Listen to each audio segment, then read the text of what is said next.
আমরা চাই বাংলাদেশে সুষ্ঠু একটি নির্বাচন, দেশে একটা স্বাভাবিক রাজনীতির পরিবেশ আছে এবং থাকবে, এবং ওনার নেতৃত্বে আমরা পুরো জাতীয় ঐক্যবদ্ধ থাকব। ইনশাল্লাহ আমার দৃঢ় বিশ্বাস এই দেশে গণতন্ত্রের বীজ শক্তিশালী হবে, এবং গণতন্ত্রের বীজ শক্তিশালী হওয়ার মধ্য দিয়ে দেশে একটা জনগণের সরকার প্রতিষ্ঠিত হবে। দেখুন, গত 17 বছর দেশনেত্রী বেগম খালেদা জিয়া খুবই নির্যাতিত ছিলেন, অত্যাচারিত ছিলেন, মিথ্যা মামলা সাজাপ্রাপ্ত হয়ে জেলখানায় ছিলেন, অসুস্থ ছিলেন, বিদায় আজকে দেশের বাইরে গিয়েছেন। তিনি অনেকটা সুস্থ হয়ে আজকে দেশে ফিরছেন। আমরা তার অপেক্ষায় রয়েছি।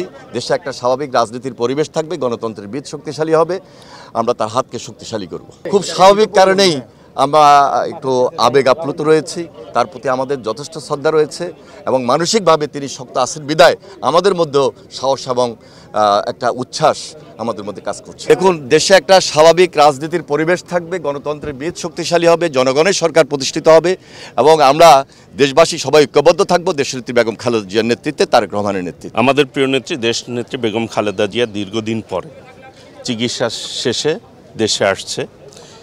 আমরা একটি বার্তা দিতে চাই আমাদের প্রিয় নেত্রী দেশনেত্রী বেগম খালেদা জিয়া, যিনি দীর্ঘ গণতন্ত্রের জন্য লড়াই সংগ্রাম করে এই দেশে সংসদীয় গণতন্ত্র প্রতিষ্ঠা করেছে, মাদার অফ ডেমোক্রেসি, গণতন্ত্রের মা, সেই দেশনেত্রী বেগম খালেদা জিয়া আজকে সুস্থ হয়ে দেশে ফিরছে। এটি বিএনপির নেতাকর্মীদের জন্য অত্যন্ত আনন্দের বিষয়, এবং আগামী দিনে গণতান্ত্রিক যে প্রক্রিয়া সেটি এক ধাপ এগিয়ে যাবে আমরা মনে করি। আমাদের প্রিয় নেতা বিএনপির ভারপ্রাপ্ত চেয়ারম্যান দেশনায়ক তারেক রহমানের সহধর্মিণী ডক্টর জুবাইদা রহমান দীর্ঘ 17 বছর পরে প্রায় দেশে ফিরছে। এটি অবশ্যই বিএনপির নেতাকর্মীদের আনন্দের বিষয়, এবং বিএনপি মনে করে যে এই দেশের মানুষের আবেগ জিয়া পরিবারের প্রতি অন্যরকম। জিয়া পরিবারের একজন গুরুত্বপূর্ণ সদস্য হিসেবে জাতির কাছে, আমাদের কাছে অত্যন্ত গুরুত্বপূর্ণ।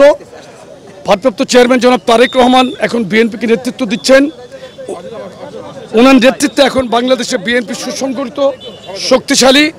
ইনশাল্লাহ ওনার নেতৃত্বের প্রতি বাংলাদেশ আস্থা রেখেছে, বাংলাদেশের মানুষ বিশ্বাস করছে জনাব তারেক রহমানের নেতৃত্বে বাংলাদেশ উন্নত রাষ্ট্রে পরিণত হবে। দেখেন, সেটা সময় বলে দিবে।